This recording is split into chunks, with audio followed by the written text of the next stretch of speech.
Sphinx प्राचीन मिस्र की एक ऐसी संरचना जो अपने अंदर पिछले हजारों सालों से कई राज छुपाए हुए है और दुनिया भर के पुरातत्ववेत्ताओं का ध्यान अपनी ओर आकर्षित किए हुए है। क्या स्फिंक्स दुनिया की एक अकेली संरचना है या फिर ऐसी और संरचना भारत में है? क्या प्राचीन मिस्र वासियों का भारत से कोई संबंध था? चलिए देखते हैं।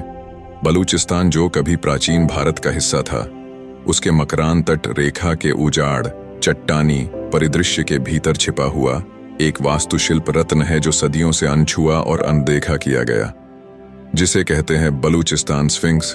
2004 में मकरान तटीय राजमार्ग खुलने के बाद ही यह लोगों की नजरों में आया। हिंगोल नेशनल पार्क, जहां स्फिंक्स स्थित है। बलूचिस्तान स्फिंक्स को प्राकृतिक घटना से बना हुआ स्ट्रक्चर ही बताया जाता रहा है। हालांकि साइट पर कोई पुरातात्विक सर्वेक्षण नहीं किया गया है। यदि हम स्फिंक्स की विशेषताओं के साथ साथ इस स्ट्रक्चर की विशेषताओं को मिलाते हैं तो यह मिस्र के स्फिंक्स से पूरी तरह से मैच होता है और इस आधार से स्वीकार करना बहुत मुश्किल हो जाता है कि इसे प्राकृतिक बलों द्वारा आकार दिया गया है, बल्कि पूरी साइट एक विशाल रॉक कट वास्तुशिल्प परिसर की तरह दिखती है। मूर्तिकला पर एक नजर डालने से पता चलता है कि स्फिंक्स में एक अच्छी तरह से परिभाषित जबड़ा है और स्पष्ट रूप से चेहरे की विशेषताएं जैसे आंखें, नाक और मुंह हैं, जिन्हें एक दूसरे के सही अनुपात में रखा गया है। स्फिंक्स एक हेड ड्रेस में सजाया गया प्रतीत होता है जो मिस्र के फिरौन की नेम्स हेड ड्रेस से काफी मिलता जुलता है। नेम्स हेड ड्रेस एक धारीदार हेड क्लॉथ है जो मुकुट और सिर के पीछे को कवर करता है। इसमें दो बड़े विशिष्ट फ्लैप हैं जो कानों के पीछे और दोनों कंधों के सामने लटकते हैं। कान फ्लैप को बलूचिस्तान स्फिंक्स पर स्पष्ट रूप से देखा जा सकता है। उस पर कुछ पट्टी के निशान भी शामिल हैं। स्फिंक्स में माथे के पार एक क्षैतिज नाली होती है जो फेरोनिक हेडबैंड से मेल खाती है, जो नेम्स हेड ड्रेस को जगह पर रखती है। यह मानना मुश्किल है कि प्रकृति ने एक ऐसी मूर्ति कैसे बनाई होगी जो एक प्रसिद्ध पौराणिक जानवर से मिलती जुलती है। यहाँ एक और महत्वपूर्ण संरचना है। दूर से यह एक हिंदू मंदिर की तरह दिखता है जिसमें मंडप और विमान मंदिर शिखर हैं। विमान का ऊपरी हिस्सा गायब प्रतीत होता है। स्फिंक्स मंदिर के सामने बैठा हुआ है जो पवित्र स्थल के रक्षक के रूप में बैठा हुआ प्रतीत होता है। प्राचीन वास्तुकला में स्फिंक्स ने हमेशा एक सुरक्षात्मक कार्य किया और आमतौर पर मंदिरों और पवित्र स्मारकों के प्रवेश द्वार के दोनों ओर जोड़े में रखा गया। प्राचीन मिस्र में स्फिंक्स में एक शेर का शरीर था। इसे हमेशा मंदिरों या पवित्र स्थानों के संरक्षक के रूप में माना जाता था। जैसा कि हम देखते हैं, गीजा का महान स्फिंक्स पिरामिड परिसर के संरक्षक के रूप में कार्य करता है। ग्रीस में पाए गए स्फिंक्स में एक महिला का सिर, एक ईगल के पंख, एक शेरनी का शरीर और कुछ के अनुसार एक सांप की पूंछ थी। नेक्सोस के स्फिंक्स की विशाल मूर्ति डेल्फी के पवित्र ओरेकल में एक विशाल आयनिक स्तंभ पर खड़ी थी जो साइट के रक्षक के रूप में कार्य कर रही थी। भारतीय कला और मूर्तिकला में स्फिंक्स को पुरुष मृगा या मानव पशु के नाम से जाना जाता है और इसकी प्राथमिक स्थिति मंदिर के प्रवेश द्वार के पास थी जो पवित्र स्थान के संरक्षक के रूप में कार्य करती थी। हालांकि प्रवेश द्वार, हॉल, मंडप, केंद्रीय मंदिर, गर्भगृह आदि के पास मंदिर परिसर में स्फिंक्स बनाए गए थे। राजा दीक्षितार ने भारतीय स्फिंक्स के 3 मूल रूपों की पहचान की थी। पहला मानव चेहरे के साथ एक क्राउचिंग स्फिंक्स, दूसरा पूरी तरह से मानव चेहरे के साथ एक घुड़सवारी या कूदने वाला स्फिंक्स, तीसरा एक अर्ध सीधा या पूरी तरह से सीधा स्फिंक्स, कभी कभी मूंछों और लंबी दाढ़ी के साथ। अक्सर शिवलिंग की पूजा करने के कार्य में देखा जाता है, इसलिए प्राचीन दुनिया भर में स्फिंक्स ने पवित्र स्थानों के संरक्षक के रूप में काम किया। बलूचिस्तान का स्फिंक्स भी इसके पास मंदिर जैसी संरचना की रखवाली करता हुआ प्रतीत होता है। इससे पता चलता है कि साइट को पवित्र वास्तुकला के सिद्धांतों के अनुसार बनाया गया था। स्फिंक्स मंदिर को करीब से देखने पर 4 दीवारी पर उकेरे गए स्तंभों के स्पष्ट प्रमाण मिलते हैं। मंदिर का प्रवेश द्वार तलछट या दीमक के टीलों के एक बड़े ढेर के पीछे दिखाई देता है। नक्काशी भारी रूप से नष्ट हो गई है जिससे उनकी पहचान मुश्किल हो जाती है, लेकिन ऐसा लगता है कि बाईं ओर की आकृति कार्तिकेय की हो सकती है जो अपना भाला पकड़े हुए है, जबकि दाईं ओर की आकृति एक घुड़सवार गणेश हो सकती है। संयोग से कार्तिकेय और गणेश दोनों शिव के पुत्र हैं, जिसका अर्थ है कि मंदिर परिसर शिव को समर्पित हो सकता है। हालांकि इस स्तर पर कोई भी पहचान काल्पनिक है, फिर भी मूर्तिकला आकृतियों की उपस्थिति इसे मानव निर्मित संरचना होने के लिए अधिक वजन देती है। स्फिंक्स मंदिर की संरचना से पता चलता है कि यह वास्तव में एक गोपुरम यानी एक मंदिर का प्रवेश द्वार हो सकता है। स्फिंक्स मंदिर की तरह गोपुरम आमतौर पर सपाट होते हैं। गोपुरम में सजावटी पत्थर या धातु के बर्तन की एक पंक्ति होती है जो शीर्ष पर व्यवस्थित होती है। यदि हम सपाट शीर्ष वाले स्फिंक्स मंदिर को ध्यान से देखते हैं तो हम शीर्ष पर कई स्पाइक्स देख सकते हैं, जो कलासम की एक पंक्ति हो सकती है जो तलछट या दीमक के टीले से ढकी हुई हो सकती है। गोपुरम एक मंदिर की चारदीवारी से जुड़े हुए हैं और स्फिंक्स मंदिर बाहरी सीमा के साथ सन्निहित प्रतीत होता है। गोपुरम में द्वारपालों की विशाल आकृतियां भी हैं, यानी उन पर संरक्षक गढ़े गए हैं, और जैसा कि हमने उल्लेख किया है, स्फिंक्स मंदिर में प्रवेश द्वार के ठीक ऊपर दो विशाल आकृतियां उकेरी गई हैं, जो द्वारपाल के रूप में सेवा करती हुई प्रतीत होती हैं। स्फिंक्स मंदिर के बाईं ओर एक ऊंचा ढांचा एक और गोपुरम हो सकता है। इसका तात्पर्य यह है कि एक केंद्रीय आंगन की ओर जाने वाली कार्डिनल दिशाओं में 4 गोपुरम हो सकते हैं, जहां मंदिर परिसर का मुख्य मंदिर बनाया गया था, जिसे तस्वीर में नहीं देखा जा सकता है। इस तरह की मंदिर वास्तुकला दक्षिण भारतीय मंदिरों में काफी आम है। स्फिंक्स मंदिर का ऊंचा मंच, जिस पर स्फिंक्स और मंदिर स्थित हैं, स्तंभों और एक सममित पैटर्न के साथ विस्तृत रूप से उकेरा गया प्रतीत होता है, जो मंच के पूरे ऊपरी हिस्से में फैला हुआ है। कुछ तो अच्छी तरह से दरवाजे हो सकते हैं जो स्फिंक्स मंदिर परिसर के नीचे कक्षों और हॉल की ओर जाते हैं।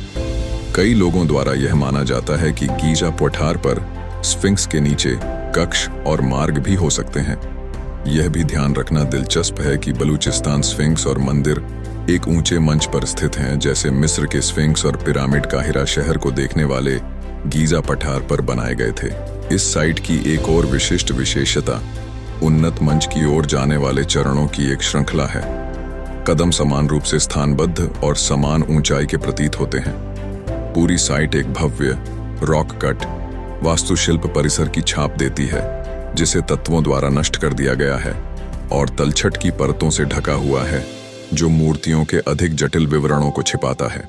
तो क्या साइट पर इतना तलछट क्या जमा हो सकता था? चलिए देखते हैं। बलूचिस्तान का मकरान तट एक भूकंपीय रूप से सक्रिय क्षेत्र है, जो अक्सर भारी सुनामी पैदा करता है, जो पूरे गांवों को नष्ट कर देता है। यह बताया गया है कि 28 नवंबर 1945 के भूकंप, जिसका केंद्र मकरान के तट से दूर था, ने कुछ स्थानों पर 13 मीटर तक ऊंची लहरों के साथ सुनामी का कारण बना। इसके अलावा मकरान तट रेखा के साथ कई मिट्टी के ज्वालामुखी बिखरे हुए हैं, जिनमें से एक गुच्छा हिंगोल नदी के डेल्टा के पास हिंगोल नेशनल पार्क के भीतर केंद्रित है। तीव्र भूकंप गतिविधि मिट्टी के ज्वालामुखियों को फटने के लिए प्रेरित करती है, जिससे भारी मात्रा में कीचड़ उगलता है, जिससे आसपास का परिदृश्य डूब जाता है।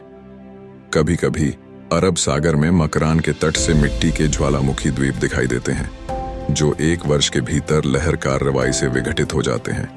इसलिए दीमक के टीलों के साथ सुनामी और मिट्टी के ज्वालामुखियों की संयुक्त कार्रवाई साइट पर तलछट के निर्माण के लिए जिम्मेदार हो सकती है। जब चीनी तीर्थयात्री ह्वेनत्सांग ने 7वीं शताब्दी ईस्वी में मकरान का दौरा किया, तो उन्होंने कहा कि मकरान में उपयोग की जाने वाली लिपि भारत के समान थी, लेकिन बोली जाने वाली भाषा भारत से थोड़ी अलग थी। इस प्रकार ह्वेनत्सांग के विवरणों के अनुसार 7वीं शताब्दी ईस्वी में भी मकरान तट सैकड़ों बौद्ध मठों और गुफाओं के साथ साथ कई 100 हिंदू मंदिरों से युक्त था, जिसमें भगवान शिव का एक समृद्ध मूर्तिकला मंदिर भी शामिल था। मकरान तट की इन गुफाओं, मंदिरों और मठों का क्या हुआ? उन्हें बहाल क्यों नहीं किया गया और जनता की नजरों में क्यों नहीं लाया गया? क्या वे स्फिंक्स मंदिर परिसर के समान बुरे भाग्य का सामना कर रहे हैं? शायद ऐसा है।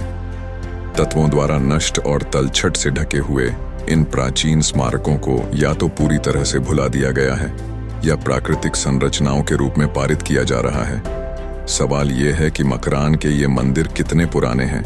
सिंधु घाटी सभ्यता मकरान समुद्र तट के साथ फैली हुई है, और इसके सबसे पश्चिमी पुरातात्विक स्थल को ईरानी सीमा के पास सुतका गेंडोर के रूप में जाना जाता है। स्फिंक्स मंदिर परिसर सहित इस क्षेत्र के कुछ मंदिर और चट्टानों को काटकर बनाई गई मूर्तियां हैं, इसलिए सिंधु काल 3000 ईसा पूर्व के दौरान या शायद उससे पहले बनाई जा सकती थीं। यह संभव है कि साइट को चरणों में बनाया गया था, जिसमें कुछ संरचनाएं बेहद पुरानी थीं और अन्य तुलनात्मक रूप से हाल ही में थीं। हालांकि शिलालेखों की अनुपस्थिति में रॉक कट स्मारकों की डेटिंग मुश्किल है। यदि साइट में पठनीय शिलालेख हैं और यदि उनकी व्याख्या की जा सकती है। एक और मुश्किल प्रस्ताव यह देखते हुए कि सिंधु लिपि को अभी तक समझा नहीं गया है, तो कुछ स्मारकों पर एक तारीख डालना संभव हो सकता है।